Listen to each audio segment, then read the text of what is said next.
Bismillahirrahmanirrahim. Innal hamdalillah wassalatu wassalamu ala rasulillah wa ala alihi wa sahbihi ajmain. Assalamu alaikum warahmatullahi wabarakatuh. ഒരു സഹോദരൻ്റെ voice മെസ്സേജിൽ അദ്ദേഹം പറയാണ്, പിന്നെ ഇപ്രാവശ്യം ദുൽഖഅദ 29 40 മിനിറ്റോളം കാണാൻ സാധ്യത ഉണ്ടായിട്ടും ആരും നോക്കാൻ പോയില്ല. ബാറക്കല്ലാഹു ഫീക്കും. നമുക്കറിയാം, അന്നേ ദിവസം ഇവിടെ നല്ല കാർമേഘം ഉണ്ടായ ദിവസമായിരുന്നു. നല്ല മഴയും, പല സ്ഥലത്തും നല്ല മഴയും ഉണ്ടായിരുന്നു.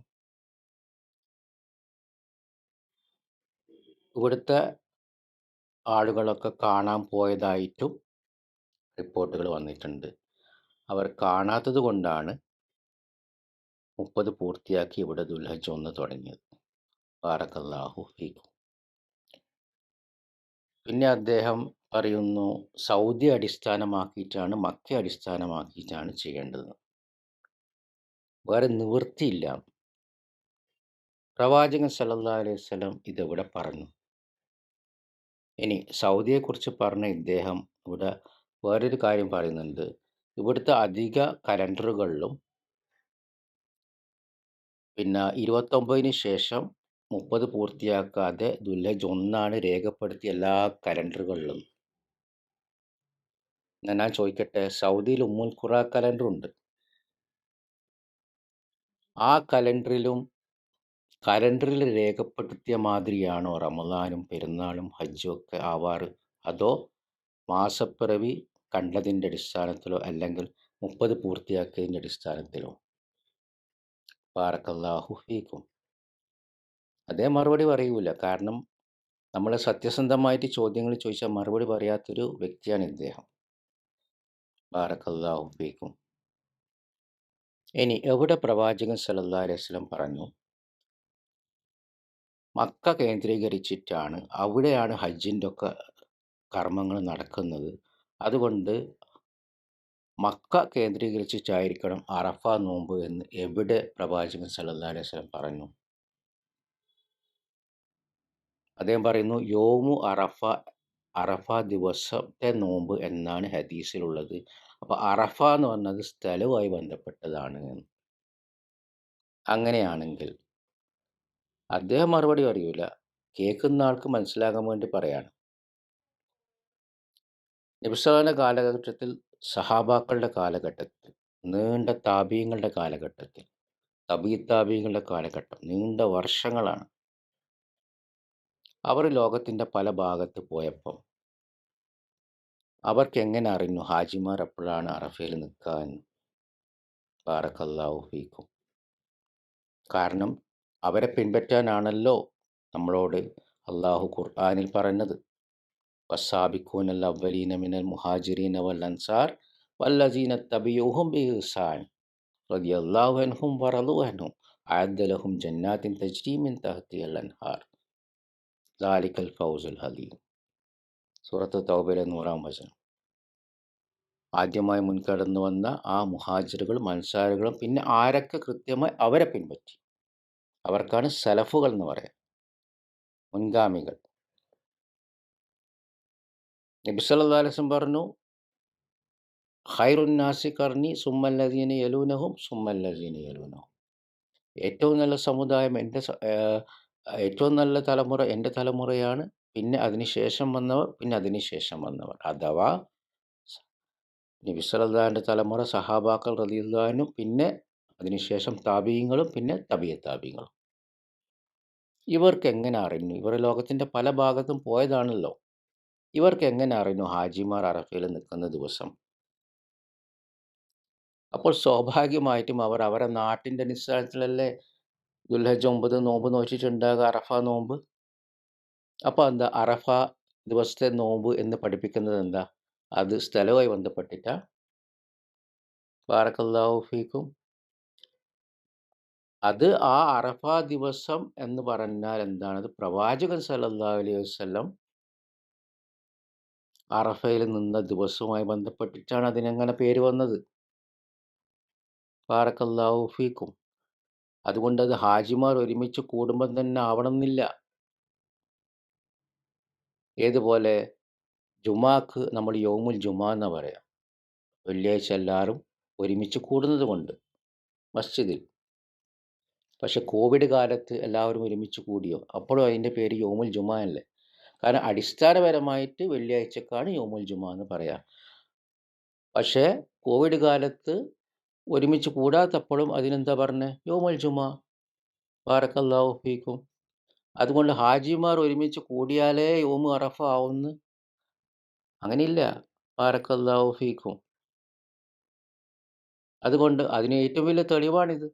കാരണം നമ്മൾ പിൻപറ്റേണ്ടത് ആരെയാണ്? ആ 3 തലമുറകളെയാണ്. അത് നബി സല്ലല്ലാഹു അലൈഹി വസല്ലം വ്യക്തമാക്കിയിട്ടുണ്ട്. ആ 3 തലമുറ ലോകത്തിൻ്റെ പല ഭാഗത്ത് പോയപ്പോൾ ഒരിക്കലും അവർക്ക് ഹാജിമാർ നിൽക്കുന്ന ദിവസം അറിയാൻ സാധിക്കൂല. അന്ന് മാർഗ്ഗമില്ല. ബാറക്കല്ലാഹു ഫീക്കും. അത് തെളിവാണെന്ത്? പ്രാദേശികമാണ് സത്യം. ആഗോളവാദത്തിന് എല്ലാ വാദം പറയുന്ന പണ്ഡിതന്മാർക്ക് എല്ലാ ബഹുമാനം വെച്ചുകൊണ്ട് തന്നെ പറയുന്നു. ഇതിൽ നിന്ന് നമുക്കൊരു തെളിവ് കിട്ടുന്നുണ്ട്. എന്ത്? സഹാബാക്കൾ ലോകത്തിൻ്റെ പല ഭാഗത്ത് പോയപ്പം അവരവരുടെ നാട്ടിലെ പോലെയാണെന്ന് എന്ന് പണ്ഡിതന്മാർ വ്യക്തമാക്കിയിട്ടുണ്ട്. അവരുടെ ഗ്രന്ഥങ്ങൾ രേഖപ്പെടുത്തി വെച്ചിട്ടുണ്ട്.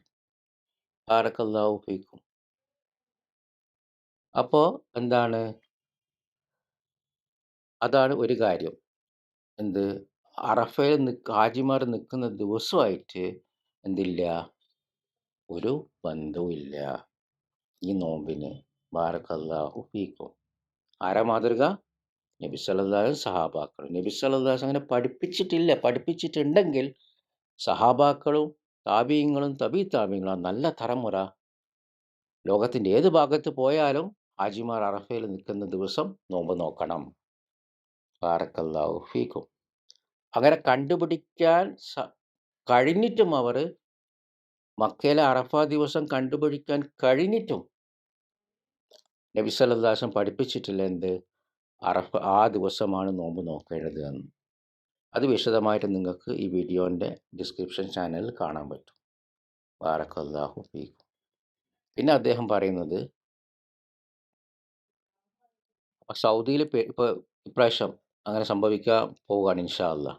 സൗദിയിൽ പെരുന്നാളാകുമ്പോൾ ദുൽഹജ്ജ് 9 നോമ്പായിരിക്കും. അപ്പോൾ പെരുന്നാളിൻ്റെ അന്ന് നോമ്പ് ഹറാം. ഹദീസുകൾ വന്നതാണ്. പക്ഷെ എന്തുകൊണ്ട് ഈ വിഷയത്തിൽ അത് ബാധകമല്ല?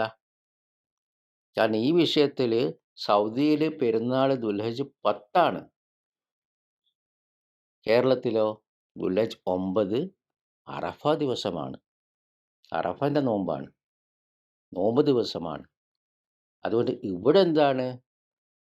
നമുക്കെല്ലാവർക്കും നോമ്പാണ്. മഹാഭൂരിപക്ഷം മുസ്ലിങ്ങൾക്കും. ഇവിടെ നോമ്പിൻ്റെ ദിവസമാണ്, പെരുന്നാളിൻ്റെ ദിവസമല്ല. ഇവിടെ ആരെങ്കിലും പെരുന്നാൾ ആഘോഷിച്ചാൽ അല്ലേ, ഈ സഹോദരൻ പെരുന്നാൾ ആഘോഷിക്കാൻ പോവാണ് ഇവിടെ. അപ്പം അദ്ദേഹത്തിനല്ലേ ഇത് ഹറാമായിട്ട് വരാം? അദ്ദേഹം ഒന്ന് ആലോചിച്ച് നോക്കട്ടെ. ബാറക്കല്ലാഹു ഫീക്കും. അപ്പോൾ എന്താണ്?